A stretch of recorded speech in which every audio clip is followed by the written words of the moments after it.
Oke, baik. Selamat siang teman-teman. Oleh Badan Pusat Statistik, 8,7 juta orang pada Februari 2021 bahkan dengan lulusan sarjana tidak mendapatkan pekerjaan di Indonesia. Perkenalkan, nama saya Samuel Juan, dan pada siang kali ini saya akan menyampaikan kepada teman-teman solusi dari masalah pengangguran yang mengakar di Indonesia. Magang dan studi independen bersertifikat oleh Kampus Merdeka. Baik, sebelum kita lanjutkan teman-teman, mungkin aku mau tahu dulu dong dari teman-teman di sini, ada nggak sih, apakah ada yang udah tahu MSIB itu apa? Boleh dong, aku bantu di chat, ditulisin, mungkin aku Kak, aku Sam, udah tahu MSIB itu apa? Coba boleh dong, aku mau minta dari teman-teman. Gimana nih, teman-teman udah tahu belum?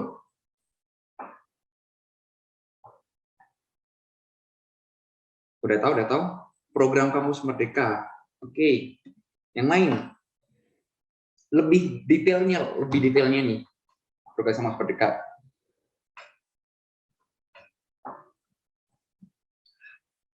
Oke teman-teman, nggak masalah kalau teman-teman masih pada belum tahu MSIB itu apa, it's okay. Oke teman-teman, jadi MSIB ini sendiri itu adalah program magang dan studi independen bersertifikat yang diadakan oleh Kemdikbudristek melalui program kerjanya yaitu Merdeka Belajar Kampus Merdeka atau biasa disingkat MBKM. Nah, di sini teman-teman sebelum kita lanjut ke sesi berikutnya, aku ingin memperkenalkan diri dulu. Perkenalkan, nama aku Samuel Juan Pranoto, panggil aja Sam. Dan di sini teman-teman bisa panggil aku aja Sam nih, karena di sini aku juga masih sebagai mahasiswa Universitas Kristen Maranatha, jurusan Teknik Informatika semester 5. Jadi kalau mungkin nanti ada mau tanya, langsung tanya aja nama Sam gitu ya, nggak usah panggil Kak atau nggak usah panggil Mas atau apapun itu, kita di sini semua santai aja teman-teman. Di sini aku juga sebagai representatif mahasiswa buat Greens Academy. Jadi tugasnya representatif mahasiswa di sini, aku nanti akan berkoordinasi buat MPKM, dan nanti aku akan menyampaikan seluruh informasi yang aku dapatkan kepada pihak Greens.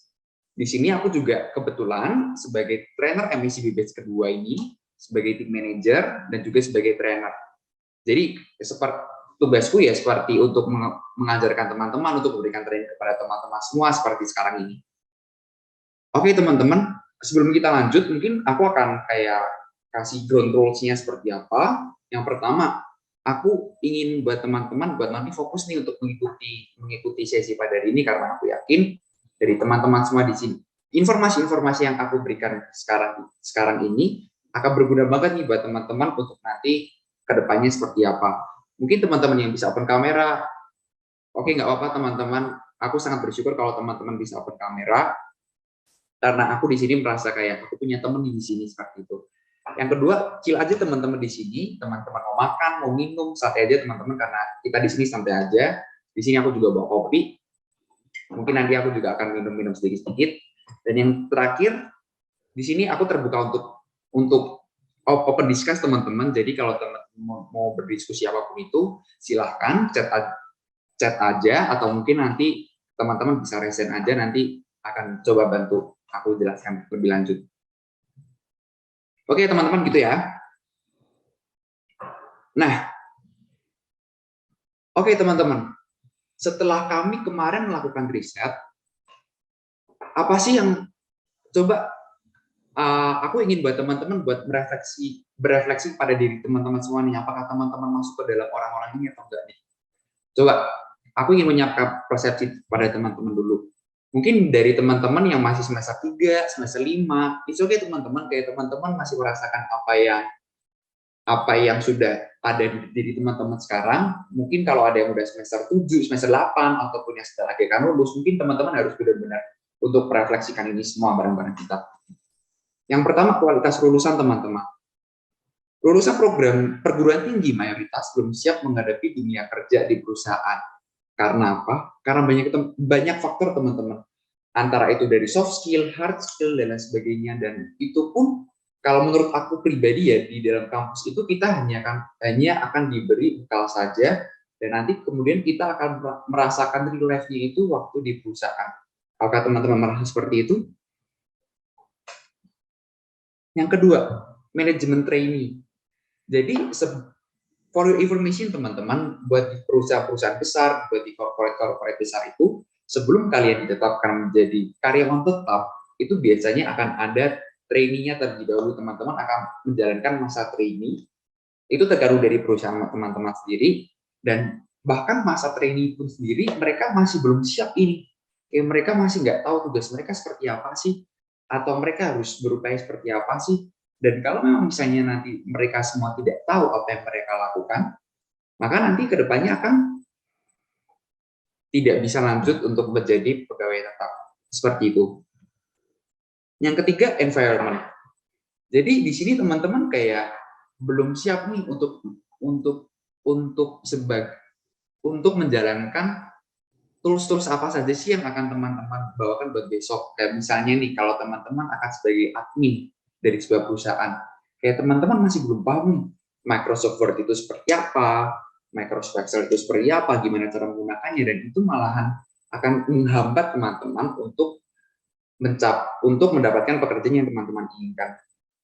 Ini dari survei teman-teman yang sudah dilakukan. Nah, sebelum lanjut lagi, aku mau mengambil salah satu quotes nih dari menteri tercinta kita, yaitu Pak Nadiem.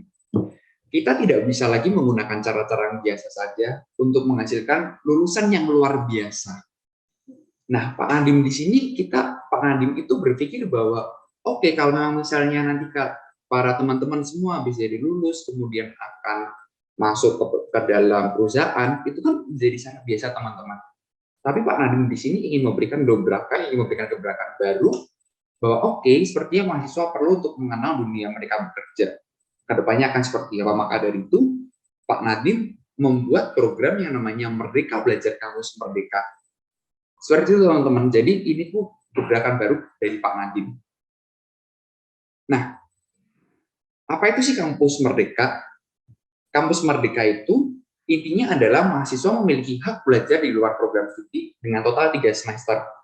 Jadi misalkan nih ya teman-teman, kalau teman-teman melakukan kuliah secara normal akan ada 8 semester atau 4 tahun. 5 semester teman-teman akan belajar di dalam program studi, 2 semester belajar di luar kampus, dan 1 semester belajar di prodi lain. Nah, buat teman-teman yang ingin magang atau ingin studi independen, jadi teman-teman memiliki kesempatan hanya 2 semester saja.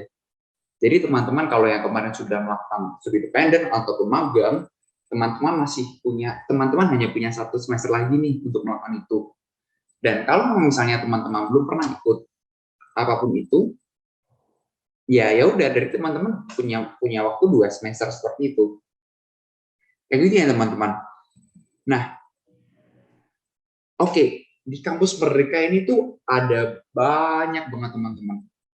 Ada 8 programnya dari kampus Merdeka, tapi di sini kita akan berfokus pada 2 saja, yaitu program magang dan program studi independen.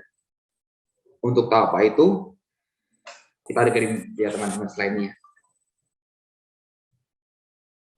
Oke, aku mau tahu dong dari teman-teman di sini semua, tantangan magang buat teman-teman itu apa sih?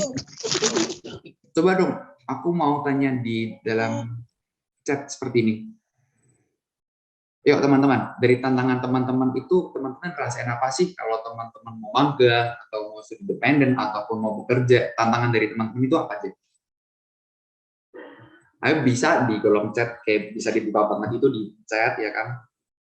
Di sebelah partisipan ada namanya chat.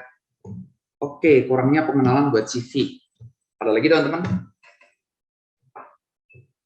Susah menyesuaikan diri terhadap lingkungan baru. Bisa masuk. Ada lagi? Gugup dalam wawancara. Oke. Ada lagi teman-teman?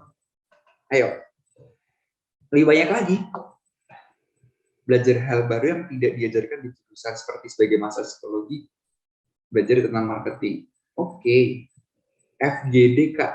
FGD itu apa ya teman-teman? Sorry, aku nggak tahu nih. Coba dong dari Shelia Bilkis, bisa dijelaskan aku dong FGD itu apa sih?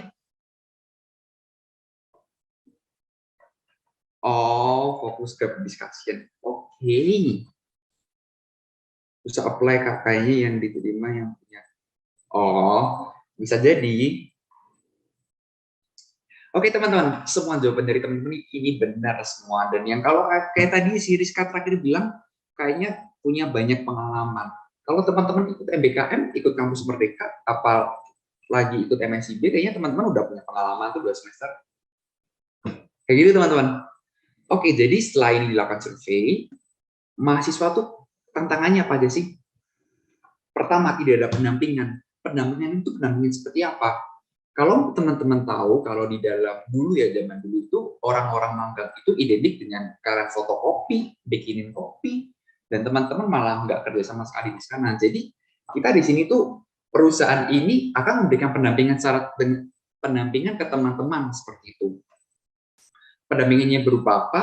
Ada banyak sekali teman-teman pendampingannya, mentoring lah dan lain sebagainya. Intinya nanti akan teman-teman dibimbing untuk masuk ke dalam dunia industri, ke dalam dunia perusahaan tersebut. Yang kedua, penempatan tidak sesuai. Yes, kayak tadi ada yang bilang nih, kurangnya bingung nih mau masuk jurusan apa kayak gitu. Nah, di sini teman-teman, kalau menurut saya pribadi, magang ya caranya orang pacaran gitu loh. Kalau teman-teman misalnya nih, let's say ya, kalau teman-teman pacaran nih, kalau pacaran nggak cocok, ya bisa stop dan kemudian bisa ganti yang baru yang lebih cocok, terus nanti ke nikah kayak gitu loh. Jadi di sini ya teman-teman mencoba untuk oke, aku mau coba ini dulu, apply ini. Oke, aku mau coba apply ini. Kalau nanti teman-teman sudah masuk ke dalam suatu perusahaan, oke ini aku cocok, ya udah lanjutin aja. Tapi kalau teman-teman kayak ngerasa kayaknya enggak deh. Jadi teman-teman bisa mencoba internship ataupun magang di tempat lain seperti itu. Yang ketiga, waktu yang tidak pas. Ini mungkin banyak banget teman-teman ya. Waktunya tuh kayak aduh Kak Sam, aduh Sam, ini kayaknya magang ini aku butuh banyak banget waktu deh gitu. Aku di satu sisi harus kuliah, aku di satu sisi harus magang di tempat kerja, jadinya aku capek banget nih. Duh gimana ya cara ngatasinnya? Nah teman-teman, MSIB ini, nanti tenang teman-teman, nanti juga bakal saya bahas di akhir, bahwa nanti MSIB ini, teman-teman bakalan dapat konversi 20 SKS. 20 loh teman-teman, 20 itu setara 1 semester. Jadi nanti teman-teman nggak perlu risau nih, nanti kuliah gimana ya, macam-macam gimana ya. Teman-teman cukup masuk ke dalam intern saja atau ke dalam studi independen saja, dan nanti otomatis nilai teman-teman bakalan terkonversi untuk menjadi nilai teman-teman nanti di universitas itu. Yang keempat, skill yang tidak dikembangkan, ya gimana lagi kalau misalnya aku sudah dapat di sana, terus aku isinya cuman kayak yang ngerapiin file aja, macem-macem ya, aduh kayaknya sama aja nggak sih gitu loh. Kayak lebih baik teman-teman ikut kuliah ataupun teman-teman ikut program lain daripada harus ikut magang ini, karena ya teman-teman bakal stuck di sana. Tapi di MCB ini nanti para perusahaan itu akan diberikan semacam kurikulum nih teman-teman. Oh harus seperti ini, oh harus seperti itu, seperti itu. Dan itu bakal nanti skillnya tuh bakal harus upgrade seperti itu teman-teman. Nah, kemudian tempat yang jauh, teman-teman nggak usah khawatir. Kayak mungkin teman-teman kayak merasa, aduh Kak, aku nih sekarang lagi ada di luar Pulau Jawa nih, aku lagi ada di Kalimantan nih, padahal nanti kantor aku WFO di Jakarta. Teman-teman, sekarang itu masih banyak kantor yang menerapkan work from home. Jadi teman-teman santai aja, nggak perlu takut soal itu. Dan kalau memang misalnya nanti dari perusahaan meminta teman-teman untuk oke, kamu harus datang ke perusahaan. Nanti teman-teman dana itu akan dibiayai oleh pemerintah. Jadi teman-teman nggak usah khawatir, nggak usah takut itu. Nanti intinya kalian udah teman-teman tinggal flight, tinggal terbang aja ke Jakarta, mungkin ke Jogja atau ke Kalimantan atau kemanapun itu. Itu semua akan dibiayai semuanya oleh pemerintah. Nah, itu buat mahasiswa nih teman-teman. Gimana kalau buat perusahaan? Ya mungkin akan menjadi seperti ini teman-teman. kontribusi mahasiswa itu yang sangat minim. Ya gimana nggak minim kalau mahasiswa di sana tuh kayak cuman duduk diem aja, cuman kayak nungguin perintah, disuruh ngapain ini, oh ya kak, oke kak, gitu. Ya gimana nggak mau berkembang, gimana mahasiswa itu nggak mau, gimana kontribusi itu nggak minim gitu loh kalau misalnya seperti itu. Ya itu pun juga kayak menyangkut sama problem mahasiswa tadi sih. Tapi tenang teman-teman, di sini memang dari perusahaan itu sudah menempatkan gimana nanti caranya biar mahasiswa itu bisa aktif seperti itu. Skill mahasiswa yang kurang ya nanti kalau gini deh teman-teman. Kalau teman-teman kalau dari perusahaan itu akan langsung oke lah, akan langsung masuk seperti itu, ya itu akan memberatkan perusahaan. Tapi kalau memang misalnya dari awal sudah ditetapkan skillnya ini, mahasiswa mau apply itu, perusahaan sudah oke nih, sudah ada prosedurnya, sudah bisa seleksi, ya nanti akan masuknya dengan skill yang dibutuhkan ke perusahaan itu. Yang ketiga, tidak adanya project. Ya teman-teman tahu lah ya, kalau perusahaan kadang-kadang ada yang apa sih, yang nggak mau kasih data perusahaan itu karena takut bocor dan lain sebagainya. Nah di sini tuh memang nanti mahasiswa diarahkan proyek yang memang bisa untuk dikerjakan oleh mahasiswa tersebut. Jadi sebelum teman-teman masuk, perusahaan sudah memberikan proyek itu, sudah menyiapkan proyek itu nanti apa. Yang terakhir, tidak ada SDM mentor. Iya, kadang kalau memang misalnya nanti dari perusahaan itu, wah aku males nih ikut kayak gini, aduh aku nggak bisa deh jadi mentor. Tenang teman-teman, itu sudah diakali semua, itu sudah diatur semua bahwa nanti di satu perusahaan akan ada mentor yang membantu menemani teman-teman. Jadi mentor di sini itu istilahnya kayak dosen lah, dosen kalau di fakultas seperti itu. Dan koordinasi kampus yang sulit, ya gimana nggak sulit kalau misalnya nanti kampus ada yang memberikan, ada yang memperbolehkan, ada yang tidak memperbolehkan sama sekali, ada yang ragu-ragu, atau ada yang kampus yang melarang sama sekali. Tenang teman-teman, di sini bahkan teman-teman dapat konversi 20 SKS. Jadi secara otomatis kampus sudah oke nih teman-teman buat ikut ini. Jadi teman-teman nggak perlu takut lagi nih buat syarat-syaratnya nanti apa aja sih, bakal susah nggak ya hubungin kampus macam-macam. Tenang teman-teman semua, aku yakin pun di Unmer juga nanti akan membantu teman-teman untuk berkoordinasi dengan para perusahaan itu. Oke, next teman-teman. Nah, tadi kan ada dua nih ya MSIQ, magang dan studi dependent bersertifikat. Sekarang aku mau kasih tahu dulu nih teman-teman buat magangnya dulu. Sebagai pemagang, sebagai teman-teman buat magang ini, teman-teman ngapain aja sih di sana? Nah, teman-teman yang pertama, nanti akan menjalankan posisi yang ada di mitra tersebut atau perusahaan tersebut. Ya kalau teman-teman daftarnya sebagai HR, ya nanti teman-teman akan menjalankan pekerjaan sebagai HR. Tapi kalau teman-teman kayak sebagai orang IT, ya nanti teman-teman akan menjalankan sebagai orang IT gitu loh. Nggak mungkin orang IT nanti kerjanya dia ke HR. Karena di sini teman-teman sudah diplot nih, oh aku nanti akan bekerja seperti ini, nanti apa akan bekerja seperti itu, di bagian ini, di bagian situ, seperti itu. Dan yang kedua, teman-teman akan dapetin 900 jam per semester, satu semester. Nanti di sini tergantung nih teman-teman, ada yang satu semester, ada yang 2 semester. Nanti itu tergantung kontrak ya. Cuman tapi satu semester itu 900 jam. Yang kedua, kalau teman-teman nanti bekerja di perusahaan, teman-teman bakal dapetin sertifikat. Sertifikat ini buat apa sih? Gitu loh. Nanti kalau teman-teman mau kerja di perusahaan, kalau teman-teman sudah lulus, nanti teman-teman bisa nunjukin loh, oh ini sertifikat aku, ini pengalaman aku, ini sudah nyata, seperti itu. Jadi kalau kayak tadi bilang, kurangnya ini pengalaman nih, banyak yang diterima yang banyak pengalaman. Ya teman-teman sudah ada pengalaman dong, terbukti dong, teman-teman sudah ada sertifikatnya. Kemudian yang kedua, nanti teman-teman juga akan dapetin mentorship. Mentorship ini ya seperti kayak tadi dijelaskan, satu mentor untuk 10 mahasiswa. Kayak gitu. Dan yang terakhir, of course, teman-teman, kalau teman-teman masuk ke dalam perusahaan itu, teman-teman punya chance, punya kesempatan untuk teman-teman bisa bekerja di tempat itu. Kayak misalnya nih teman-teman, aku punya orang ya, dia tuh sekarang tuh kerja di Excel nih. Ya, nggak Excel aja sih, ada banyak Excel, Indosat, dan sebagainya.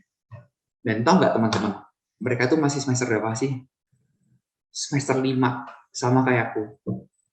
Tapi mereka udah ditawarin nih, ini program belum selesai loh teman-teman. Ini program mereka masih selesai sampai bulan Januari besok.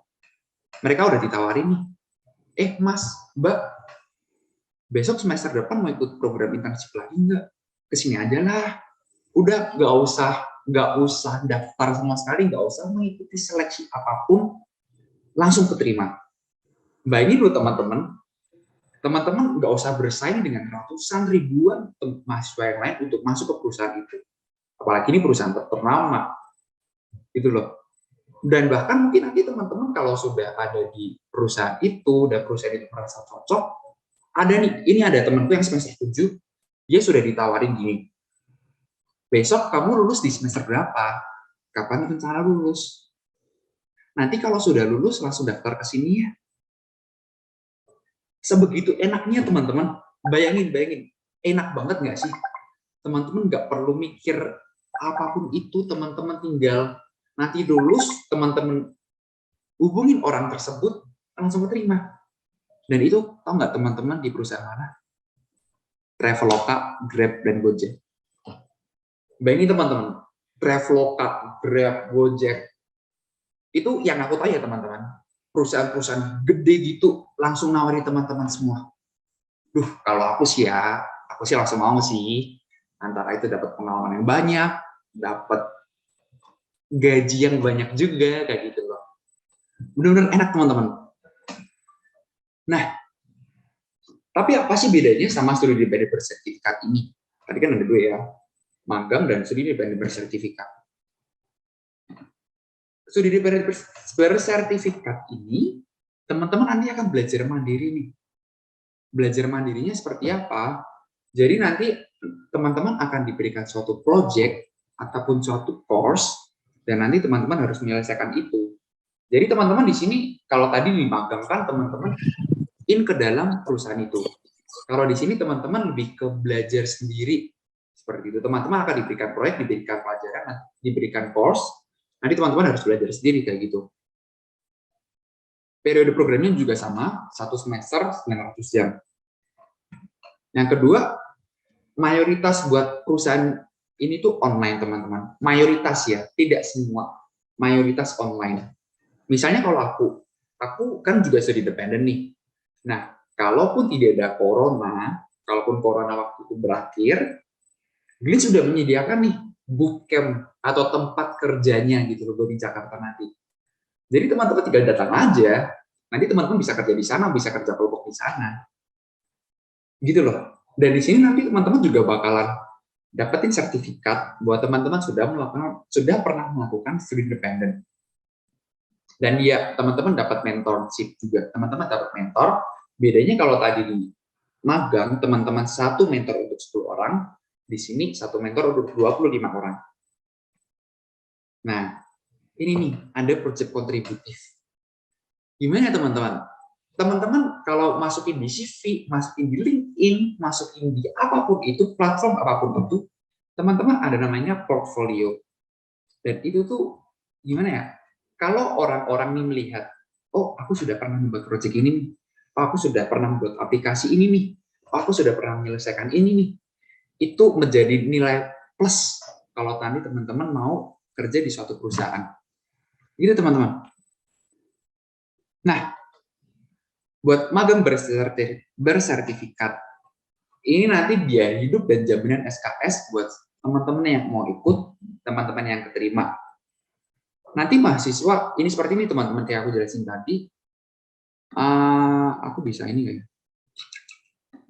ya? Ini deh. Di sini teman-teman, magang 1-2 semester penuh. Jadi loh, 1-2 semester penuh. Enak banget kan? Terus yang kedua, uang saku dan biaya hidup. Ya, cukuplah teman-teman, buat teman-teman itu 1 bulan kalau magang kayak gitu. Dan yang ketiga, dapat sertifikat yang kayak tadi aku ceritain kayak gitu. Dan di sini teman-teman, karakteristik yang program yang diharapkan atau mungkin nanti perusahaan akan memberikan seperti apa. Perusahaan itu berharapnya kan seperti apa sih? Memecahkan permasalahan. Ya, teman-teman ada di company, teman-teman ada di perusahaan, teman-teman itu dapat berkontribusi dengan memecahkan suatu permasalahan. Ya, isinya perusahaan ya permasalahan, ada case baru, ada studi baru. Teman-teman harus berusaha untuk memecahkan itu bersama tim ya, bukan sendiri-sendiri. Maka dari itu di sini ada bekerja dalam kelompok. Yang kedua, nanti akan dibimbing oleh mentor full time, gitu loh. Jadi nanti kalau teman-teman mau ada pertanyaan soal magang, tinggal tanyain aja. Dan ya ini nanti program magang ini terstruktur kayak tadi aku jelasin di awal, bahwa nanti teman-teman bakalan udah tahu nih. Nanti setelah ini teman-teman dapat ini, teman-teman dapat itu.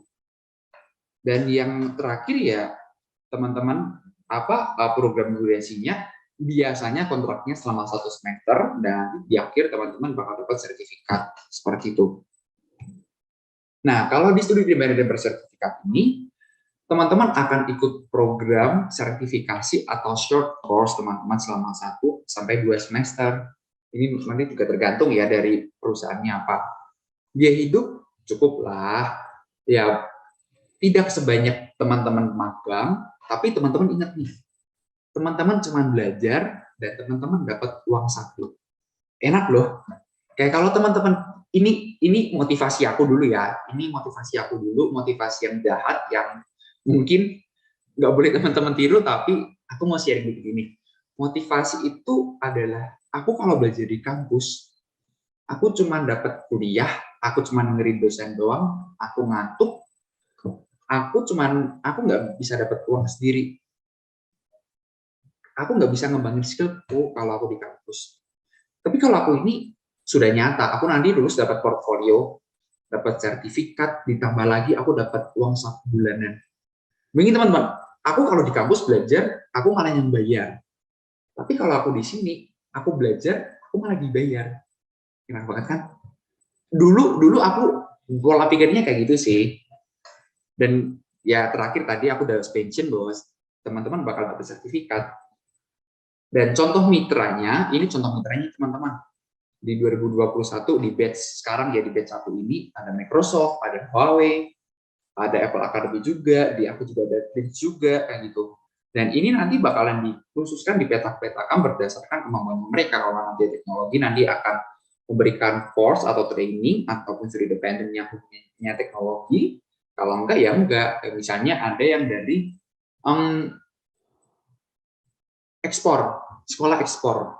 Ya nanti teman-teman di sana bakal pelan belajar gimana sih caranya mengekspor barang gitu. Nah, oke teman-teman, sekarang ini ke bagian paling seru yang dinanti-nantikan. Teman-teman, persyaratan program magang oleh mitra.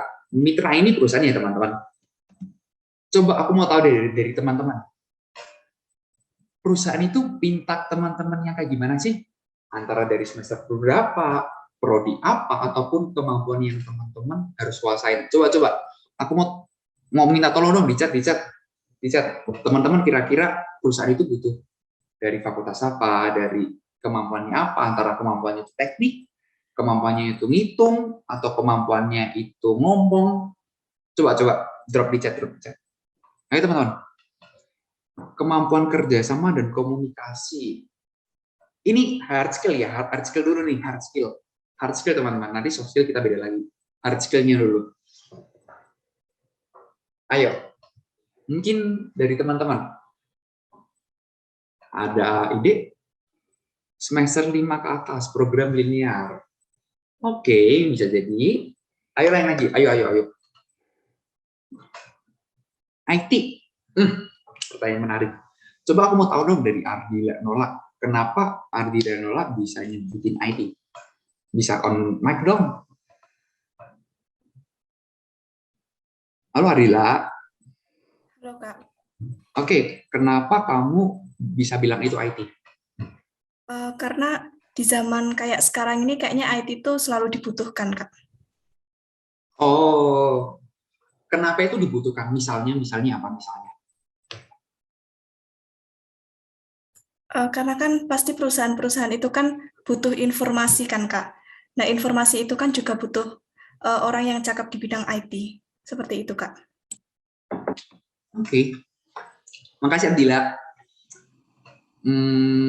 Penggunaan G Suite bisa jadi project management Excel.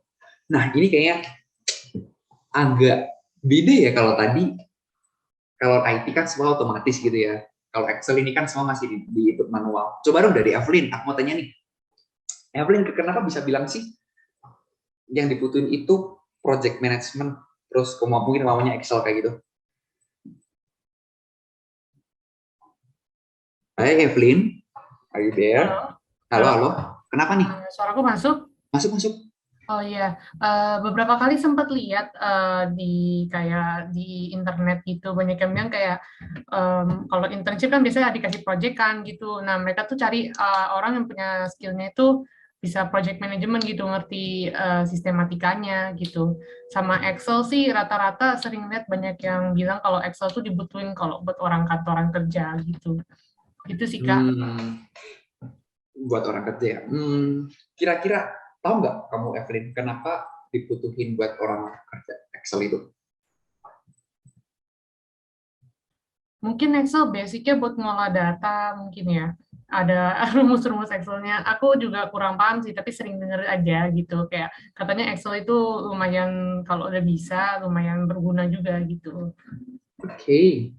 Evelyn sendiri dari program studi apa sih kalau boleh tahu? Psikologi, Kak. Psikologi. Oke, nggak apa. Oke teman-teman, kita buka ya. Ini dari jawaban dari para mitra MSIB gelombang 1. Nih, yang terbanyak adalah teknik, komunikasi, ilmu, informasi, manajemen, marketing, teknologi. Bahkan juga ada yang nyebutin ini nih. Ini berarti semua jurusan itu ada. Jadi teman-teman gini teman-teman, kayak oke, tadi ada teman yang bilang kalau IT itu memang lebih ngetren zaman sekarang. Memang teman-teman IT itu lebih ngetren zaman sekarang, kita nggak bisa bikin itu. Tapi teman-teman di sini nggak usah takut, nggak usah minder kayak tadi. Kayak tadi si Evelyn kayak psikolog, aduh nanti gimana ya kerjanya ya. Nggak apa teman-teman, di sini nanti akan terbuka banyak sekali mitra yang akan dari berbagai macam jurusan, berbagai macam latar belakang. Nanti teman-teman bisa apply itu semua gitu loh. Ada banyak teman-teman, waktu kemarin aku di batch 1, ada nanti hampir semua jurusan bisa masuk deh. Kayak misalnya kemarin ada yang halodoc kan berarti kan orang dokter, kuliah di dokter kan. Kayak gitu juga ada orang teknik, orang psikologi, teknik, apa lagi ya? Banyak lah, bahasa juga ada loh, bukan bahasa. Dan cuman 1,6% mereka mensyaratkan IPK-nya aja. Jadi sangat kecil ya teman-teman kalau soal IPK itu. Nah, terus ini yang kedua, soft skill-nya. Kayak soft skill itu kayak soft skill ngomong, soft komunikasi ke kelompok atau sebagainya. Coba chat lagi dong. Teman-teman ngerasa apa nih? Soft skill-nya gimana? Leadership. Oke. Ada lagi? Teamwork. Oke. Terus ada lagi nggak? Analytical thinking. Good. Ada lagi? Problem solving. Oke. Ada lagi teman-teman? Public speaking. Oke, benar. Terus critical thinking. Ada lagi nggak? Ayo dong, aku mau lebih.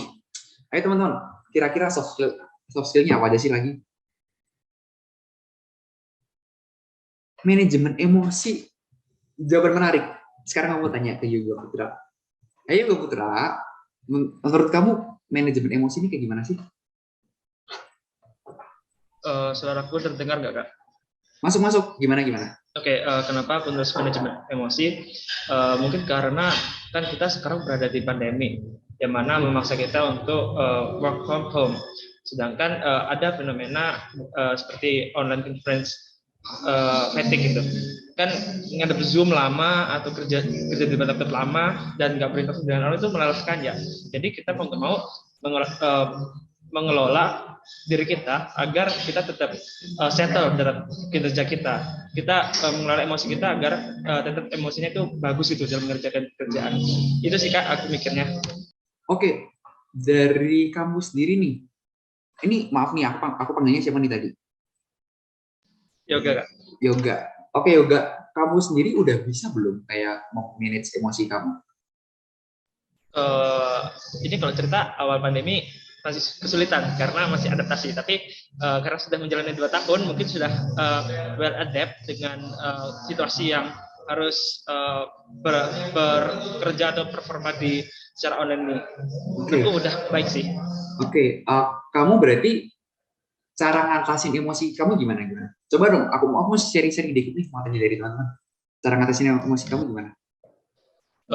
Kalau aku mungkin mengatur ini ya, suasana tempat kerja atau tempat belajarnya gitu. Kalau bosen mungkin belajar di luar gitu, di kafe, atau kalau emang butuh tempat yang sunyi atau apa, mungkin kamarnya disetting sebaik mungkin dari kipas, terus sinar matahari, atau makanan atau minumannya gitu. Dan juga mungkin mengatur jam-jam produktif gitu. Ada jam mungkin nyediain tidur siang sejam atau 15 menit. Terus kalau malam mau produktif itu jam berapa, dan juga ngatur tidur optimalnya gitu. Oke, coba menarik. Jadi teman-teman, mitra itu minta komunikasi, kelompok, organisasi, manajemen, ada yang bilang bahasa Inggris, ada yang bilang analisa, semua jawaban teman-teman itu benar. Gak ada yang salah teman-teman, tidak ada jawabannya yang salah, ya. Tidak ada jawabannya yang salah. Ya memang benar teman-teman, kalau komunikasi itu sangat dibutuhkan oleh perusahaan atau oleh mitra. Karena kenapa ya, dengan komunikasi kita bisa meluangkan ekspresi kita bisa ajak bertukar pikiran, kita bisa apapun itu. Ya misal tadi ada yang emosi nih, aku merasa stres nih, ya aku harus bisa mengkomunikasikan itu kepada perusahaan dong. Kalau enggak nanti perusahaannya bakalan nanti kasih push kerjaan teman-teman. Kalau nanti di dalam suatu teamwork atau kayak tadi kerja kelompok gitulah. Ya kalau teman-teman nggak bisa komunikasi, akhirnya teman-teman jadi kerja sendiri semua gitu loh. Nah, ini teman-teman. Ini data 1 Juli sampai 31 Juli ya. Ya mungkin setengah tahun lalu lah. Mahasiswa aktif program MSIB 13.124. Itu yang aktif. Dan tahu nggak teman-teman? Totalnya 297.651 mahasiswa di diksi dan dikti yang terdaftar di Indonesia. Dan yang melakukan program MSIB ini 4,4%. Bayangin teman-teman, 4,4%. Kecil banget kan? Dan target kita itu sebenarnya 10.000. Tapi kita bisa 13.000 gitu loh. Makanya itu memenuhi kuota banget, memenuhi semua banget gitu loh. Oke, aku mau kasih spill dikit nih kepada mahasiswa di sini semua, mahasiswa UNER semua. Kira-kira teman-teman ada bisa tebak gak? Target MSIB batch kedua itu berapa? Minta lagi dong di chat, target MSIB batch kedua itu berapa? Targetnya. 15.000. Ada lagi? Ada lagi. 2 kali lipat berarti 20.000 ya. Ada lagi. Ini malah kayak lelang ya. Ayo naik lagi ada lagi. 12.000. Oke, menarik. Mungkin ya 20.000 sekian atau lebih. Oke. Ada lagi.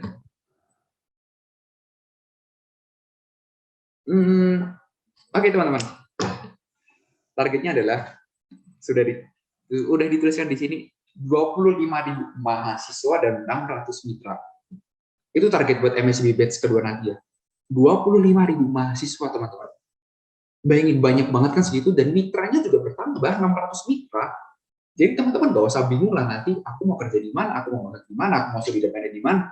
Karena ada 600 mitra gitu loh teman-teman. Terbuka banget buat 600 mitra itu gitu loh. Banyak banget kan? Dan ya menurut aku sendiri juga bisa tercapai sih 12.000.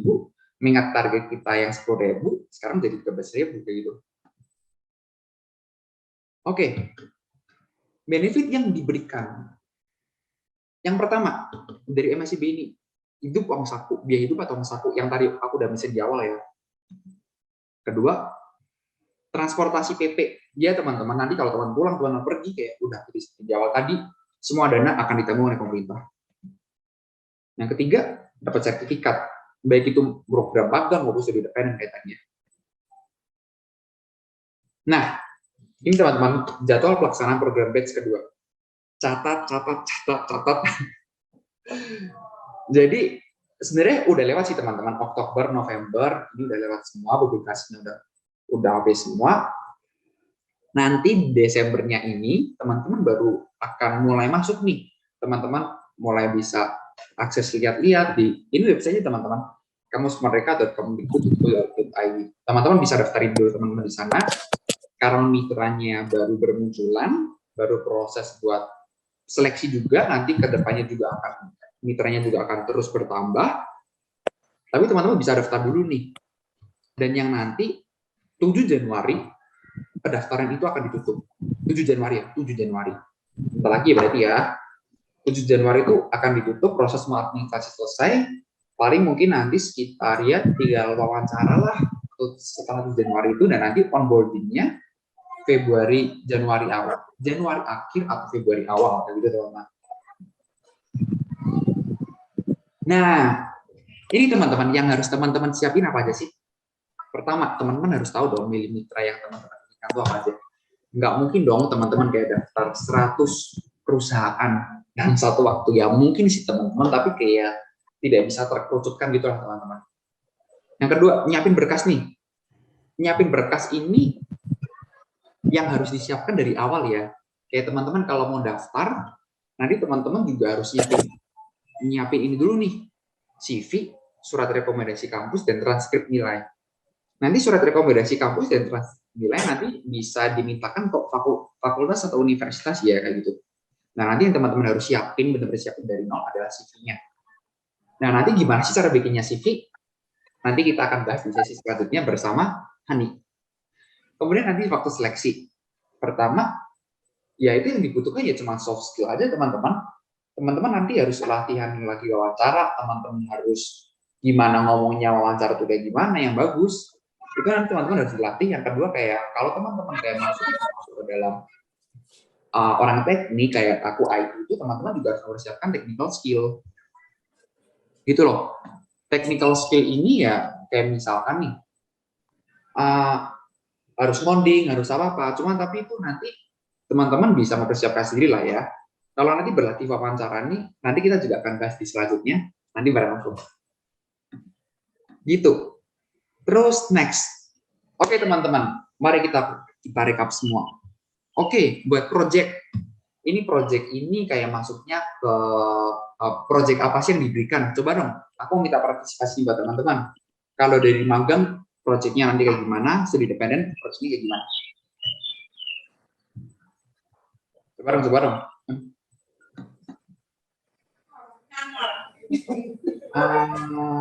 Aku mau. Coba teman-teman, ada yang mau jawab? Projectnya nanti yang diberikan apa aja?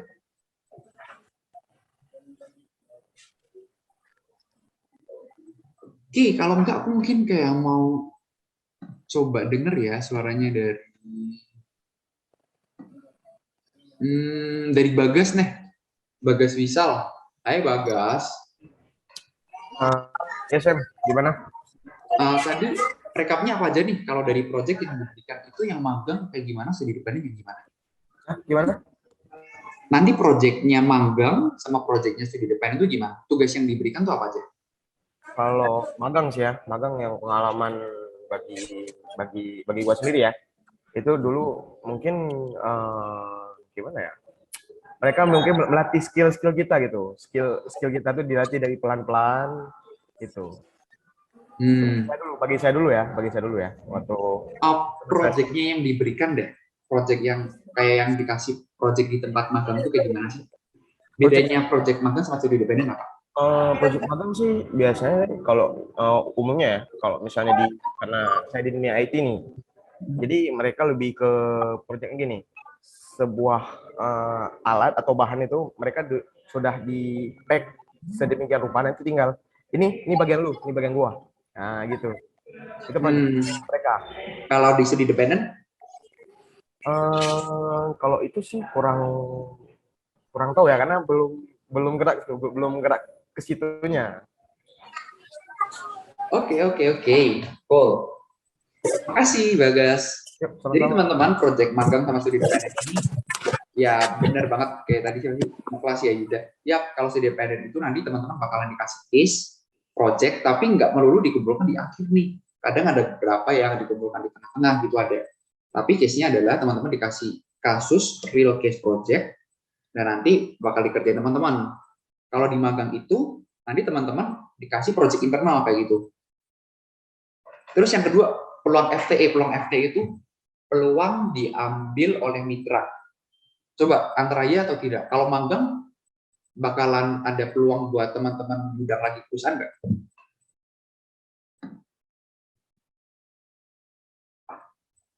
Ada nggak teman-teman? Ayo. Kalau enggak mau resin juga boleh. Kalau nggak mau dicat.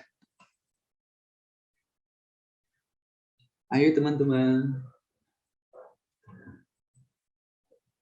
Oke. Kalau di peluang di magang, itu nanti teman-teman akan ada peluang untuk diambil di perusahaan itu. Kayak teman-teman langsung dijabrit, teman-teman langsung ditawarin. Tapi kalau student independent, enggak teman-teman.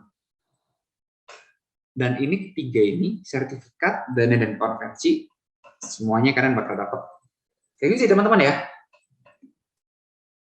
Nah, oke, sekarang ini nih. Aku mau nutup kayak sosialisasi MBKM ini dengan quotes-nya Meridiana. Garis batas antara kegagalan dan kesuksesan sangatlah tipis. Janganlah menyerah. Jadi kalau yang misalnya teman-teman nih kayak merasa, aduh aku gagal, aduh aku kok jatuh ya.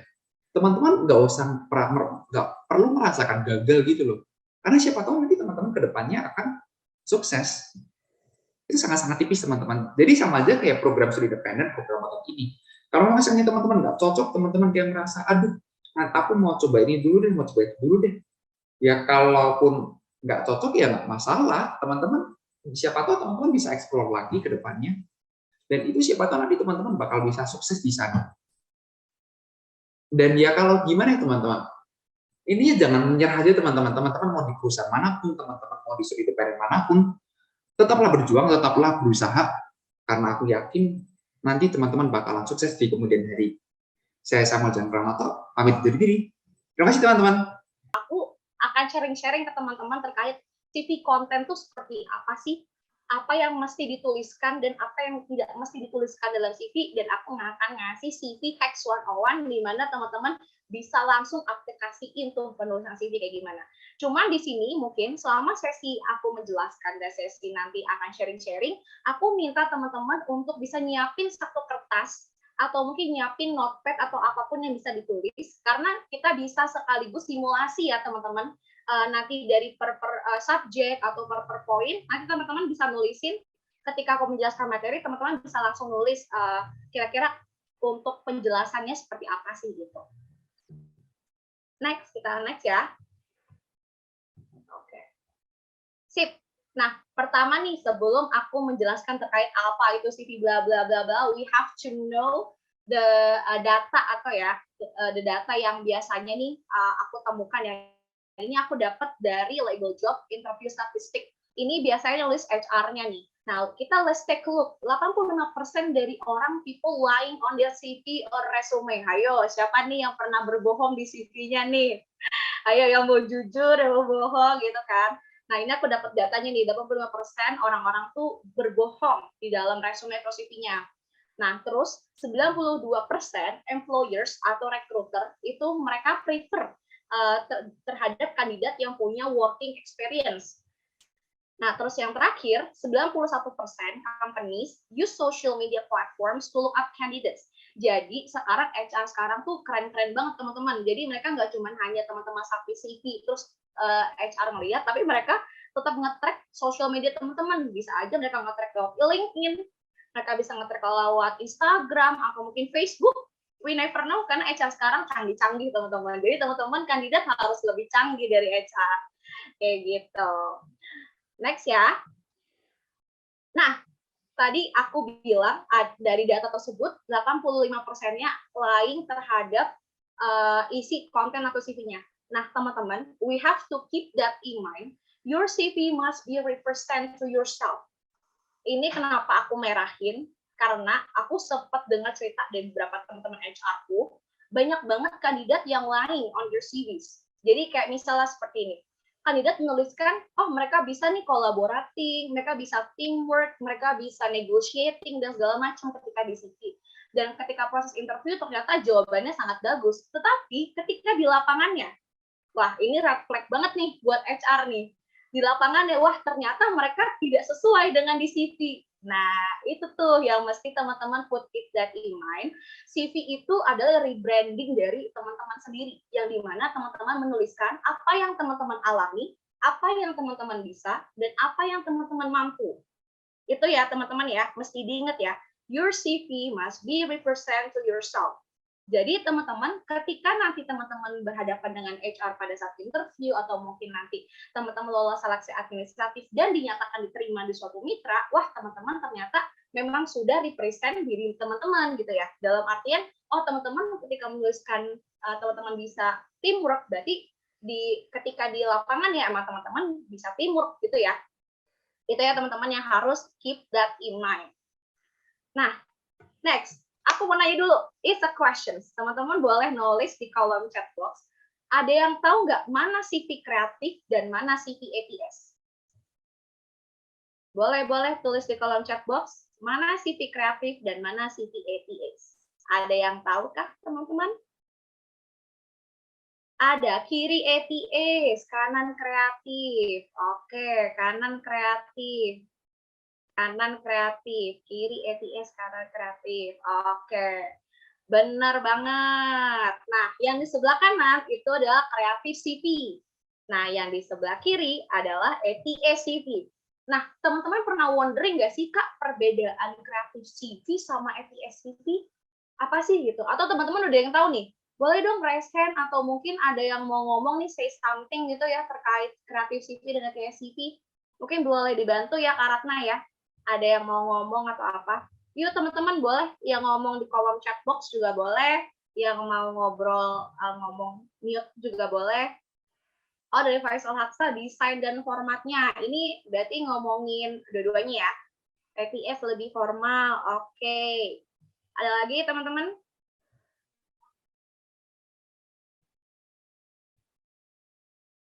Ada yang mau ngomong nggak nih? Pengen denger dong satu orang pendapat gitu ya terkait ATS dan kreatif. Mungkin aku mau nunjuk kali ya. Kalau Farah, halo Farah. Ada Farah? Halo Kak.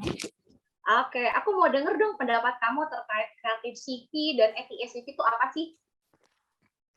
Belum tahu Kak, tapi biasanya kalau yang ETSCV itu dipakai sama dosen-dosen juga atau yang udah alumni. Biasanya saya lihatnya orang yang udah kayak lebih tua daripada mahasiswa. Oke. Benar. Mungkin di sini mungkin aku mau nambahin sedikit informasi ya. Kalau untuk kreatif CV biasanya ini dia berdasarkan request. Tapi mostly untuk yang minta kreatif CV adalah perusahaan yang bergerak di bidang digital marketing. Yang dimana mereka itu mengedepankan desain, mereka pengen tadi teman-teman punya portofolio seperti apa dan segala macam gitu ya. Mereka menempatkan kepada visual untuk si bagian digital marketing. Tapi kalau ATS CV ini berarti ATS CV yang sudah terstandarisasi. Ini ada mesinnya teman-teman. Nah, misalnya nih dalam satu perusahaan ternyata yang masuk CV ke perusahaan itu satu hari bisa ada 1.000. Gak mungkin dong. HR itu akan ngelihat satu-satu gitu ya CV 1.000 kandidat, itu tidak mungkin banget teman-teman. Nah, mereka terbantu banget nih adanya ATS CV.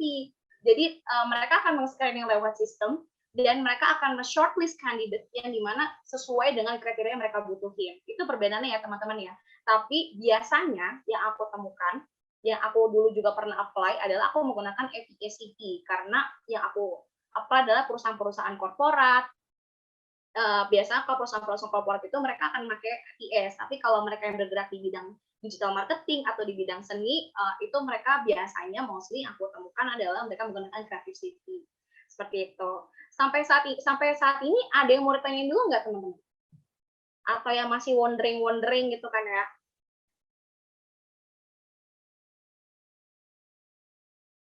Oke, kalau belum ada, aku lanjut dulu ya. Mungkin Hani gini, untuk ATS atau kreatif, nah menurut pengalaman kamu nih melalui Kampus Merdeka atau MSIB, mereka apakah semua perusahaan sudah menggunakan software untuk screening CV? Jadi otomatis CV yang diminta adalah CV ATS dan mungkin konten-konten format apa saja yang harus dimasukkan ke konten CV ATS. Dan biasanya pertanyaan yang sering muncul ke Kak Ratna adalah, boleh nggak sih sebenarnya CV ATS itu lebih dari 1 halaman?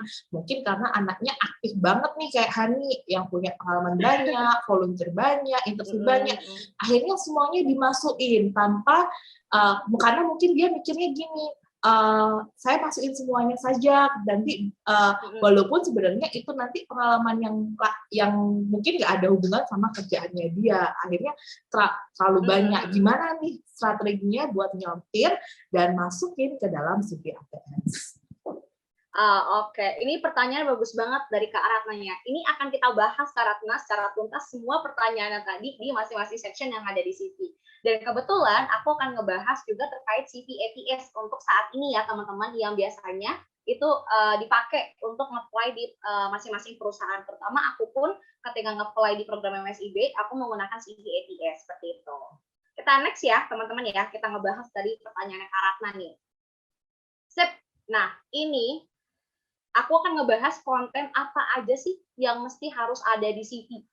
Nah, ini teman-teman tadi ada yang wondering around nih, Kak Hani, kayak aku bingung nih Kak, apa sih mesti aku masukin gitu ya dalam CV ya, terlalu banyak kegiatan aku ikutin, terlalu banyak kegiatan kepanitiaan, magang, project, dan segala macam, bahkan webinar mungkin ada yang dimasukin juga ya. Nah, itu kita harus more making compact untuk CV, karena yang tadi aku bilang, HR hanya butuh berapa sekian detik untuk baca CV teman-teman. Jadi CV teman-teman di make sure-in harus compact, harus outstanding. Apa aja nih yang harus ada di CV? Yang pertama, ada summary. Summary atau objectives. Ini aku akan jelasin dulu, nanti kita akan bahas satu persatu habis ini. Nah, kedua, ada background educational. Jadi teman-teman mahasiswa biasanya kalau masih yang ongoing, itu akan menuliskan lagi di semester berapa. Tapi kalau untuk teman-teman yang fresh graduates, mereka akan menuliskan mereka lulusan apa, di fakultas apa, dan dengan IPK berapa. Oke? Untuk yang ketiga, itu ada work or organization experience. Ini penting banget nih buat teman-teman yang mengikuti organisasi atau mungkin udah pernah bekerja sebelumnya, udah punya pengalaman kerja either part-time atau mungkin internship juga bisa dimasukin di section ini. Yang keempat ada achievement. Achievement ini bersifat opsional. Kalau misalnya teman-teman selama berkuliah teman-teman itu punya prestasi, mungkin pernah awardee dari suatu beasiswa atau mungkin mengikuti lomba dan menang, itu juga mesti masukin di situ. Yang kelima ada skills. Nah, tadi udah dijelasin nih sama Kak Samuel di awal ya terkait sosialisasi program MSIB. Skills-nya itu bisa dibagi ke jadi 2 bagian. Ada skill hard skill, ada soft skill. Nanti kita bahas habis ini. Lalu yang ke-6 ada additional information. Additional information apa aja sih Kak? Biasanya kalau teman-teman ngikutin trainings atau teman-teman mau masukin kemampuan bahasa, itu boleh banget dimasukin additional information. Nah, sekarang kita akan bahas satu-satu di masing-masing poin. Ready? Are you ready guys? Ayo tulis kolom di chat, ready nggak? Ready nggak nih? Oke, sip. Semangat banget nih kayaknya. Oke, kita lanjut ke section selanjutnya guys. Yep. Nah, nih kita bahas yang aku tadi bilang, kita akan bahas satu persatu. Pertama, ini aku contohkan teman-teman yang aku bilang, jangan lupa teman-teman ambil catatan atau ambil notepad yang bisa teman-teman tulis kira-kira ini informasi apa aja yang perlu dimasukin di dalam CV ya. Dan kalau bisa teman-teman udah bisa nge-scratch juga nih tulisannya ya kan ya. Nanti di akhir kita akan review CV bareng-bareng gitu ya. Nah, yang pertama di sini ada personal information. Personal information itu otomatis berisi nama lengkap. Nama lengkap. Nah, kalau misalnya teman-teman belum selesai kuliah, berarti teman-teman cuma cukup menuliskan namanya aja. Tapi nama lengkap ya, teman-teman. Nggak boleh nama panggilan, nggak boleh nama samaran. Wajib kudu harus nama lengkap. Oke? Tapi kalau teman-teman sudah fresh graduate atau sudah lulus dari universitas atau mungkin politeknik, teman-teman boleh memakai nama gelar. Misalnya aku lulusan teknik informatika. berarti Hani Hairunisa SPR form. Itu boleh jika aku sudah fresh graduate atau sudah lulus. Yang kedua, ada nomor HP, email, dan domisili. Itu pasti dicantumkan di dalam CV. Bisa lihat panahnya ya, teman-teman ya, yang aku panahin. Nah, kalau untuk domisili itu cukup dituliskan kota dan kabupaten. Misalnya aku tinggal di Bogor, berarti aku cukup menuliskan Cibinong, Bogor. Itu aja. Tapi nomor HP, nah make sure nomor HP ini teman-teman mesti connect ke WA. Karena sekarang, karena kita biasa mobilize dengan WA dan segala macam, kadang kita suka lupa nih kalau kita ternyata masih banyak loh HR yang menghubunginya itu by telepon, tapi karena HR sekarang udah pinter yang aku bilang, jadi mereka kadang suka connect WA. Jadi make sure nomor HP yang teman-teman tuliskan di sini nomor HP yang terhubung, aktif, dan terkonek WA. Begitupun juga dengan email. Nih email agak disclaimer nih kalau aku nih. Kalau email, pastikan emailnya tuh bukan nama-nama aneh. Kayak misalnya loveyoucintakamu@gmail.com. Wah, itu nggak boleh banget tuh teman-teman. Nggak boleh banget tuh, disclaimer banget tuh emailnya kan. Kalau bisa emailnya adalah nama teman-teman. Kayak misalnya email aku hanihairunisa@gmail.com. Itu bisa dikatakan emailnya menjurus ke email profesional, seperti itu. Nah, yang kedua, summary atau introduction atau objectives. Nah, summary ini apa sih Kak Hani isinya gitu ya?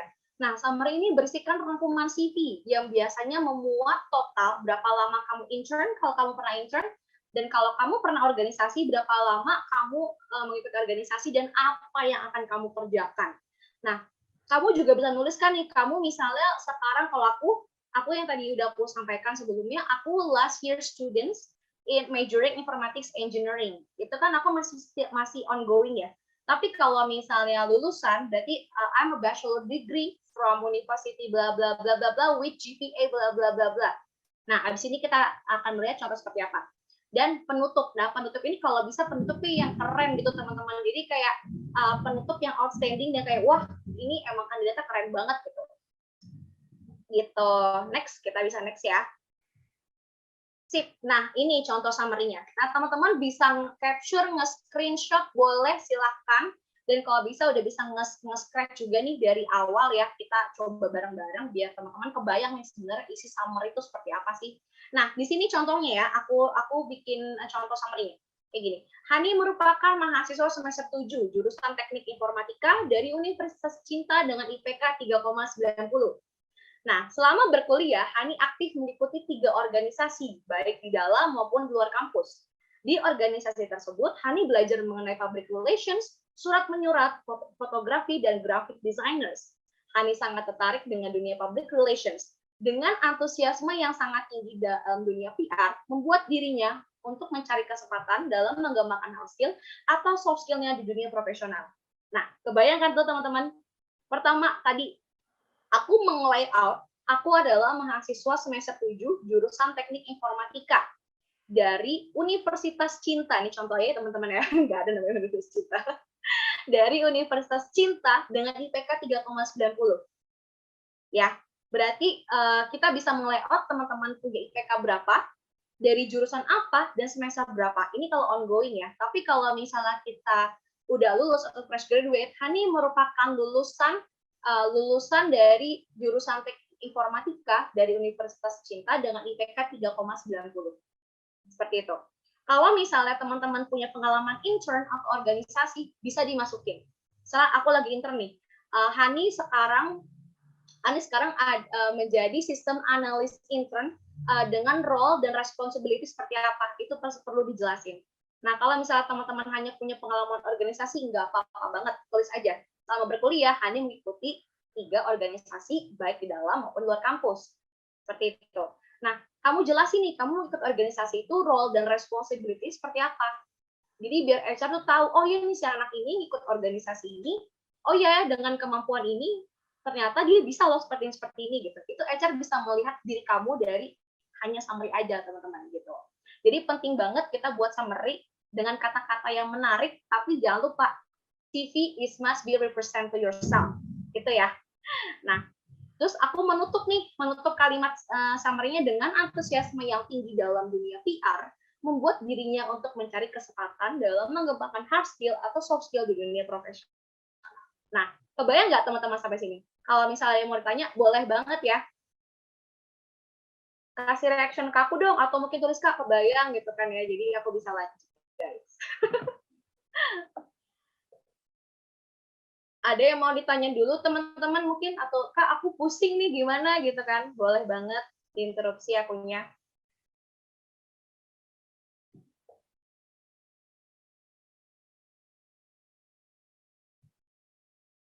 Oke, Lanjut aja. teman-teman ada yang, oke lanjut berarti ya, aku lanjut ya teman-teman ya. Next, nah sekarang kita masuk ke bagian education atau work experience. Nah, untuk education dan work experience, nah ini teman-teman bisa lihat panah aku di sini.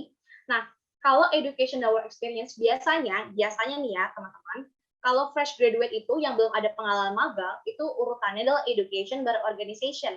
Tapi kalau misalnya teman-teman sudah punya pengalaman intern, sudah punya pengalaman bekerja mungkin di beberapa project di perusahaan, itu boleh banget dicantumin dulu work experience-nya. Jadi disesuaikan aja dengan kebutuhan perusahaan dan kebutuhan dan dengan apa yang ada pada teman-teman saat ini gitu ya. Nah, teman-teman bisa nge-switch aja posisinya di mana. Nah, ini harus jelas ini nanti education harus seperti apa, habis ini di section selanjutnya ya. Nah, lalu kita untuk di skill, interest, dan achievement.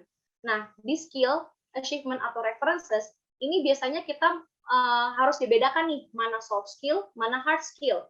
Kalau misalnya soft skill, biasanya hard skill biasa terkait dengan tools yang akan dipakai. Karena aku di teknik informatika, berarti ada beberapa bahasa pemrograman yang mungkin aku kuasain, ada beberapa tools yang mungkin aku pakai, itu bisa dimasukin di skills. Kalau misalnya soft skill, mungkin teman-teman bisa nulisin bisa teamwork, collaborations, juga bisa, sekarang kita lagi zaman agile ya kan, mungkin bisa apa agile development dan segala macam itu bisa dimasukin seperti itu. Nah, ini we have to keep that in mind untuk penulisan bold, italic, dan normal dari teksnya. Misalnya gini, untuk judul biasanya kalau aku menggunakan bold, jadi biar HR tuh notice, oh ini ternyata ini section judulnya ya, gitu.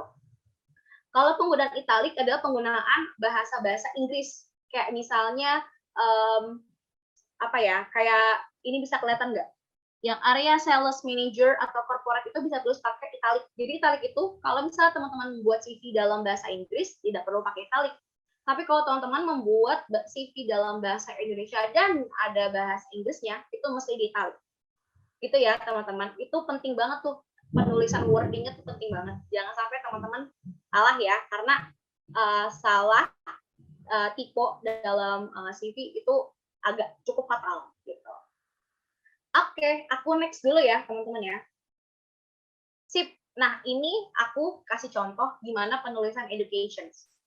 Untuk penulisan education, ini teman-teman jangan perlu nulis dari TK sampai SMP ya. Itu tidak perlu ya teman-teman, ini agak-agak red flag gitu ya, tidak perlu. Teman-teman perlu menuliskan 2 jenjang terakhir. Berarti dari SMA dan kuliah. Ya, SMA bisa teman-teman tulis, misalnya kalau aku adalah graduating dari IPA, berarti aku lulus di tahun berapa dan aku lulusan dari mana. Misalnya aku graduate from SMAN 1 Cibinong with science major. Nah, aku bisa nulisin nih tahunnya, aku lulus 2014 sampai 2018, misalnya seperti itu.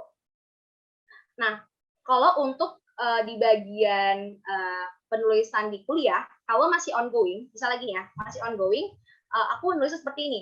Universitas Cinta / Depok Indonesia, tahun berapa, 2018 sampai sekarang, aku akan nulis deskripsinya. A last year semester students majoring informatics engineering. Cukup sampai situ. Tapi kalau teman-teman sudah keluar nih nilai IPK-nya tuh boleh banget dimasukin IPK. Bisa kayak gini, last year semester students majoring informatics engineering with GPA 3,90. Itu boleh banget. Nah, di sini juga ada nih kalau fresh graduates. Universitas sama penulisannya, cuman ditulisnya dia dari awal masuk sampai tanggal berakhirnya kapan. Kalau di contohnya 2016 sampai 2020. Aku menuliskan S1 Sarjana Teknik Informatika dengan GPA 3,90. Nah, kalau teman-teman aku nggak tahu kalau di Universitas UNAIR itu seperti apa. Kalau aku nggak ada konsentrasi. Kalau misalnya teman-teman ada konsentrasi, biasanya konsentrasi di semester 5 ya. Misalnya kayak gini, ada S1 Sarjana Teknik Informatika dengan konsentrasi Machine Learning dengan GPA 3,90. Gitu. Kalau misalnya tidak ada konsentrasi, tidak perlu dimasukin. Kayak gitu. Oke, sampai sini mungkin teman-teman ada yang mau ditanyain dulu kah?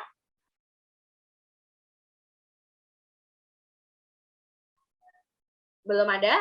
Kalau belum ada, aku lanjut lagi ya guys. Nah, sekarang kita masuk ke sesi work experience. Nah, untuk work experience, di sini bisa dilihat ya, ini harus teman-teman bisa dicamkan ya, bukan camkan sih, bisa dilihat di detail lebih baik gitu ya. Nah, di sini teman-teman untuk work experience, teman-teman harus tuliskan nama organisasinya, work atau organization experience ya di sini ya maksudnya. Teman-teman bisa tuliskan nama organisasi atau nama company, masa kerja, dan job description seperti apa. Nah, itu ya. Kalau misalnya teman-teman punya working experience, boleh ditulis working experience. Tapi kalau teman-teman nggak punya working experience, punya organisasi experience, boleh dituliskan organisasi experience-nya seperti apa. Nah, untuk job desk-nya, kalau bisa disebutkan secara detail ya. Kayak kamu tuh ngapain, misalnya aku dulu sebagai divisi acara. Divisi acara adalah berarti kegiatannya aku mengontrol acara, aku membuat rundown acara dengan bla bla bla bla bla. Itu harus jelas tuh teman-teman penulisan job desk-nya. Nah, karena aku sebagai system analyst intern, aku akan menuliskan detail job desk-nya seperti ini. Creating system guidelines and manuals for the company, collaborating with the business analysts, project leads, and IT team to resolve issues and ensuring solutions are viable and consistent. Nah, jelas tuh tugas job aku sebagai system analyst intern sebagai apa? Ya. Next. Nah, untuk bentar. Ups. Sebentar. Ada kendala ya.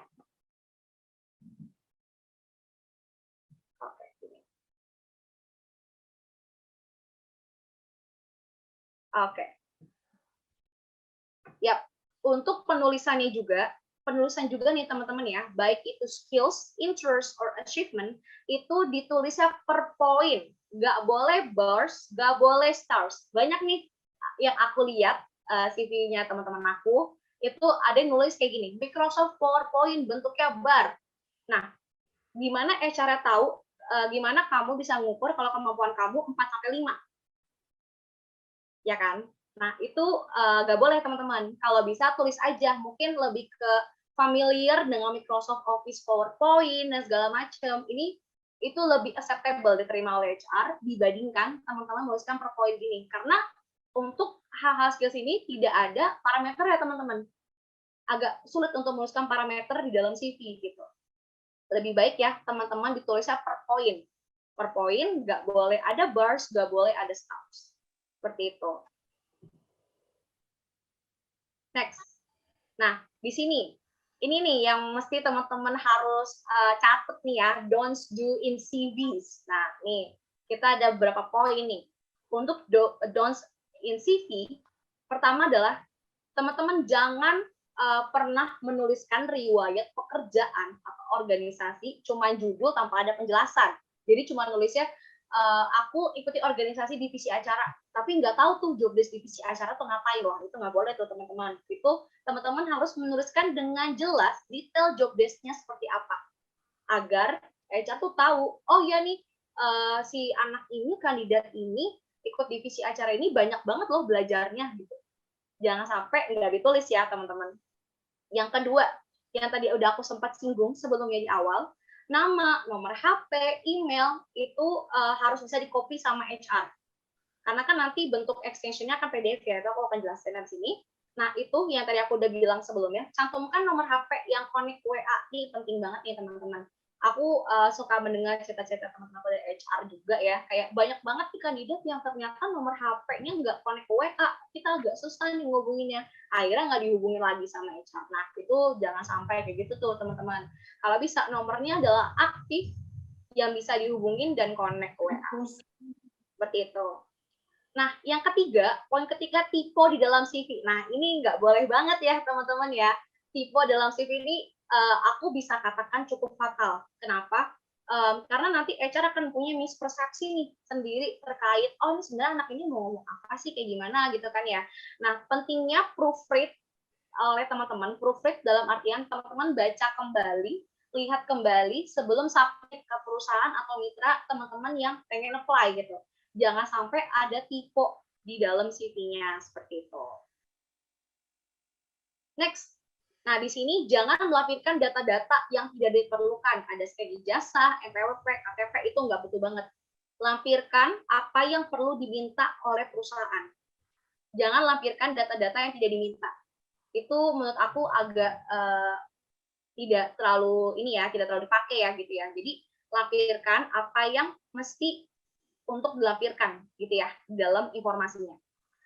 Yang poin kelima, CV-nya tuh buram, nggak HD dan nggak berbentuk ekstensi PDF. Yang ini sering banget nih, sering banget aku sempat tanya juga ke teman-teman aku yang HR.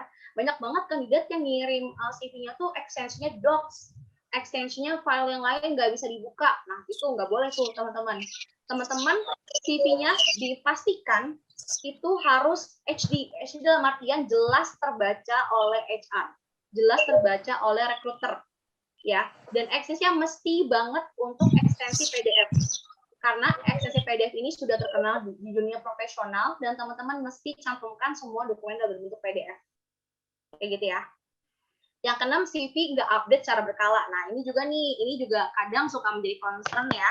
Kayak misalnya teman-teman mengikuti kegiatan kepanitiaan. Kegiatan kepanitiaan itu baru-baru banget dan ternyata teman-teman lupa nih untuk ngupdate di CV. Nah, sebisa mungkin kalau menurut aku teman-teman ketika memang dalam waktu kurun 6 bulan teman-teman mendapatkan awardee, mendapatkan achievement atau mengikuti kegiatan baru, itu boleh banget langsung diupdate di CV-nya gitu. Jadi biar tetap updated gitu ya. Next. Oke, sampai sini mungkin ada yang mau ditanyain dulu nggak nih sama teman-teman nih? Oke, dari Harits. Boleh. Gimana Harits?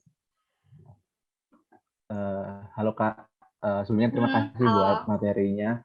Mau tanya, untuk yang work experience itu kan bingung urutannya Jessica. Jadi urutan yang pertama itu apakah yang sedang kita jalani sekarang atau dari yang paling lama kita sudah jalani? Itu Jessica. Terima kasih. Apa urutannya? Oke. Urutannya ya, oke. Mungkin tadi aku lupa mention kali ya. Jadi teman-teman, baik itu working experience atau organization experience, itu taruh yang paling teman-teman baru lakukan. Misal aku lagi mengikuti kegiatan volunteer gitu ya, volunteer. Nah, itu kegiatannya baru nih. Itu dimasukin di top priority.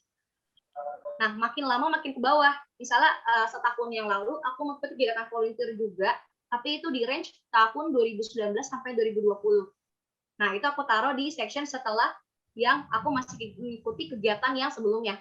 Seperti itu. Begitupun juga sama dengan educational background. Taruh yang sekarang teman-teman posisikan. Misalnya karena aku lagi kuliah, otomatis aku naruh kuliah dulu. Ya kan? Aku naruh kuliah dulu, yang masih recent atau yang masih aku jalani sekarang, baru aku nulis SMA aku tahun berapa, seperti itu. Ya, sudah terjawab, Haris? Oke, baik. Terima kasih banyak, Kak. Oke, sama-sama. Mungkin teman-teman yang lain ada yang mau tanya atau ada yang bingung nih, udah aku jelasin gitu kan ya.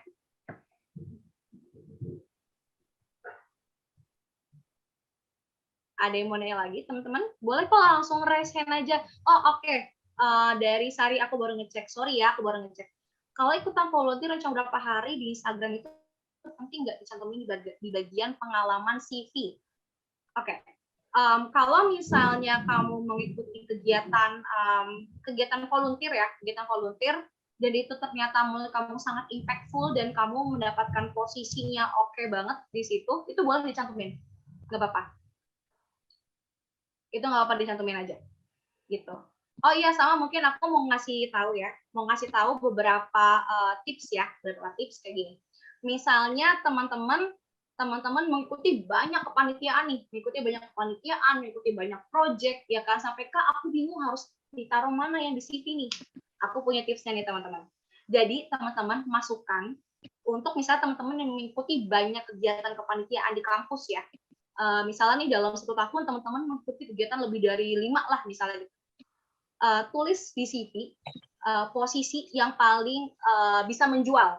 Misal aku dalam kurun waktu 1 tahun aku mengikuti 5 kegiatan ya, kegiatan kemahasiswaan misalnya gitu.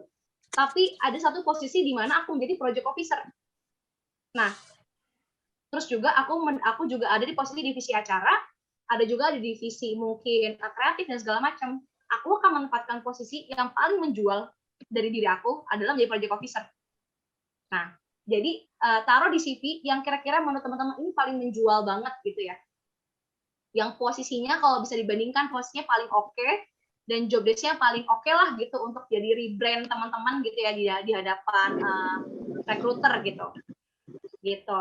Begitupun juga dengan project nih. Mungkin teman-teman di sini ada banyak project dan segala macam.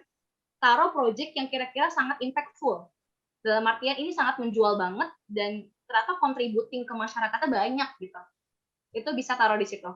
Untuk di penulisan baik itu organization experience atau work experience atau volunteer experience. Seperti itu teman-teman. Oke, ada pertanyaan nih dari Ainur Rohmah. Ada yang raise hand, Mbak? Ini ya, oh ya. Ada. Iya, betul. Iya, Kak. Sebelumnya makasih ya. Ini saya mau tanya, kalau misalnya di pendidikan itu, kan biasanya kita ada yang mengikuti lomba-lomba gitu kan. Nah, itu untuk pengalaman mengikuti lomba itu apakah bisa dicantumkan di space pada saat pendidikan atau ada space lain?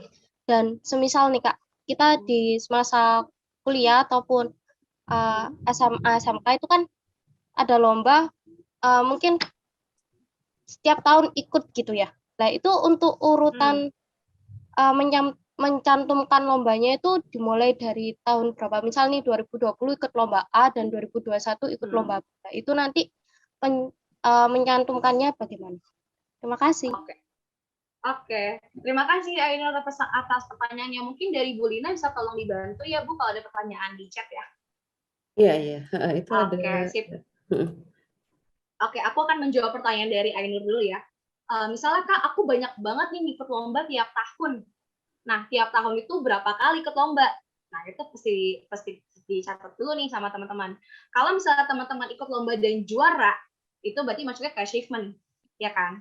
Nah, misalnya dalam 1 tahun, teman-teman mengikuti 2 kegiatan, dan itu dua-duanya menang, ya kan? Dalam artian kayak, yang satu tahun yang sama dengan bulan yang berbeda, misalnya di bulan Januari 2021, satu lagi di Mei 2021, gitu. Nah, yang paling teman-teman taruh di awal adalah yang terakhir, yaitu Mei 2021, baru Januari 2021. Dan itu taruhnya kalau lomba di achievement aja, seperti itu. Tadi apalagi pertanyaan Ainur, aku agak sedikit lupa. Satu lagi. Udah sih Kak, udah kejawab semua tadi. Oh, udah kejawab ya. Oke, terima kasih. Mungkin yang di chat sekalian ya, mumpung bahas CV ya. Iya, boleh Bu Lina. Boleh banget. Lutfia Kurniawati atau mungkin mau menyampaikan langsung? Lutfia boleh banget menyampaikan langsung ya, biar langsung ngomong aja raise hand gitu Kak, gak usah ngomong di chat, raise hand gitu ya. Biar tahu nih mukanya yang mana. Lutfia? Ada? Iya, silakan. Oke. Permisi Kak, izin bertanya, apakah penggunaan bahasa Inggris dapat memberikan nilai lebih dalam sebuah CV? Kemudian jika kita menggunakan bahasa Inggris dan dalam penjelasan job desk atau penjelasan lainnya terdapat kesalahan grammar, apakah ada pengurangan poin atau menjadi nilai minus dalam sebuah CV? Terima kasih. Oke, thank you atas pertanyaannya. Ini juga yang sering banget aku temukan pertanyaannya.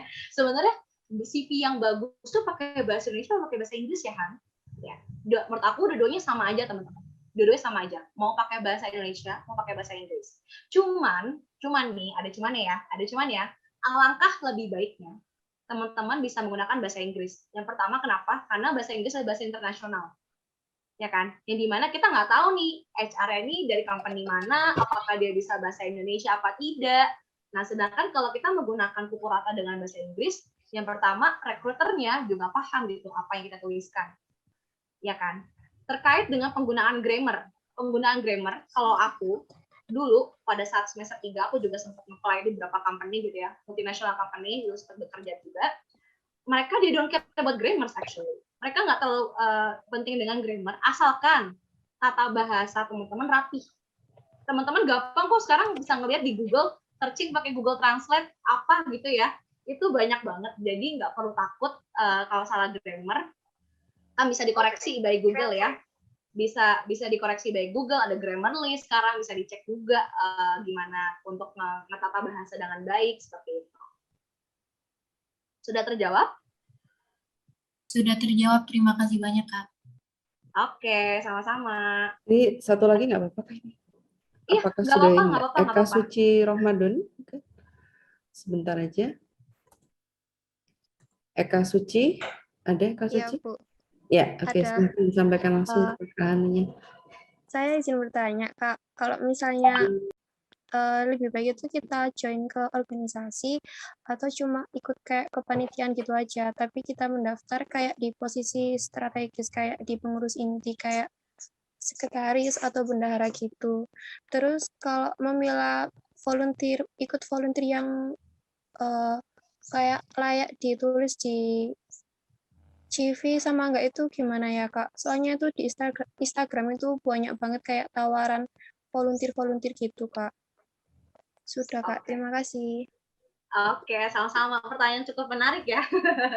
Yang pertama, untuk penulisan penempatan tadi yang aku tangkap adalah gimana ya Kak, nulisnya tuh gimana kalau untuk daftar di pos strategis itu nggak apa-apa banget, tulis aja di CV-nya kamu ikuti organisasi atau kepanitiaan tapi posnya strategis. Misalnya tadi aku sempat mention jadi project officer atau mungkin jadi sekretaris, bendahara, cantumin aja.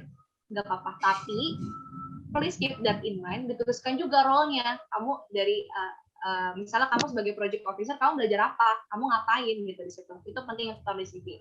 Nah, mentioning terkait kegiatan volunteer yang ada di Instagram, aku melihat banyak banget nih selama pandemi fenomenanya tuh orang-orang lagi buka volunteer opportunities gitu ya, belajar ini, belajar itu gitu.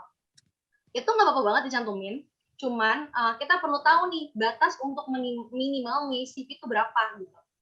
Jadi semua informasi jangan teman-teman masukkan, tapi masukkan informasi yang menurut teman-teman sangat menjual dan penting untuk HR ketahui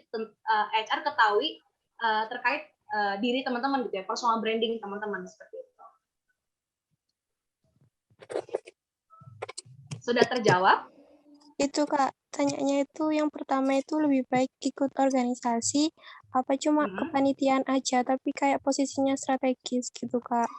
Oh, kalau itu nggak apa-apa, mau teman-teman ikut organisasi, mau teman-teman ikut kepanitiaan, dua-duanya bagus selama itu meningkatkan development skills teman-teman. Itu nggak masalah menurut aku. Oke Kak, terima kasih banyak. Iya, sama-sama. Ada lagi, wah banyak ya teman-teman antusias sekali bertanya ya. Tapi ini waktunya kayaknya ya. Iya, Apakah kita punya cukup waktu? di skip aja, di skip aja Mbak. Oke. Karena kita ada Nanti materi teman-teman satu lagi. Yap. Betul. Nanti teman-teman mau nanya habis ini bentar ya. Kita next ya.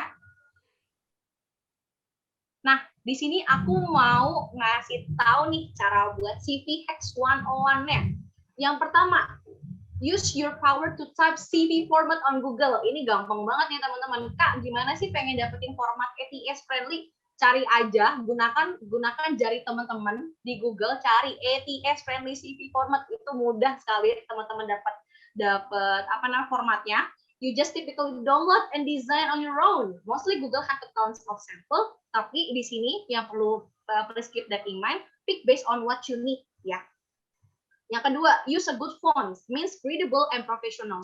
Jangan sampai teman-teman di CV menuliskan pakai font lettering atau font yang buat tulis garis miring, itu nggak boleh teman-teman. Teman-teman harus nulisin pakai font profesional. Misalnya kayak pakai Arial Nero atau Roboto itu boleh. Nah, tailor your CV like your suit. Nah, tadi aku sempat mention di awal nih, keep update on your CV, highlight the talent you surely have. Jadi, teman-teman harus mengemas cantik CV-nya seperti teman-teman dandan gitulah ya kan. Keep it short and sweet. Compress the information or decide which of your skill is more important. Nah, ini yang tadi aku sempat mention berkali-kali. Teman-teman dengan segudang banyak prestasi dan kepanitiaan, itu HR pasti akan, wah ini keren banget anaknya. Tapi karena CV punya batas dan limit, teman-teman perlu di keep short and sweet dan masukin mana yang bisa menjual personal branding teman-teman lewat CV. Nah, ada juga make it skimmable. Use bullet points to show your interest, number, how many skills you have, and make sure all your contact information is all the same places. Kenapa aku menyarankannya pakai bullet point? Karena pertama itu readable juga, jadi bisa ngebacanya langsung per point gitu ya, lebih gampang untuk bisa dibaca oleh HR atau recruiter. Yap, mari kita let's do recap ya. Aku pengen recap dulu. Tadi kita udah belajar terkait gimana sih penulisan dari summary, gimana kita menuliskan dari education, working experience juga, organisasi, sekaligus juga di apa sih do's and don'ts yang tidak boleh ditulis dalam CV, dan juga tadi aku menuliskan terkait CV hacks-nya yang bisa teman-teman ikutin gitu ya, untuk bisa nembus nih mitra yang pengen teman-teman tuju. Nah, next dari aku ada sedikit quotes dari Walt Disney nih. Yang tahu Walt Disney, dia keren banget ya guys, ya kan? Sini dia ngomongnya, if you can dream it, you can do it. Dan I hope dari sesi workshop ini teman-teman bisa membuat CV yang bisa menembus mitra dan mengikuti program MSIB di batch kedua. Seperti itu. Yep, the last one for me, let's get contact. Di sini kalau teman-teman masih ada pertanyaan, boleh banget ngejapri aku lewat Instagram atau kita connect di LinkedIn, dan juga jangan lupa follow kita di IG Grow with MSIB seperti itu. So thank you dari aku.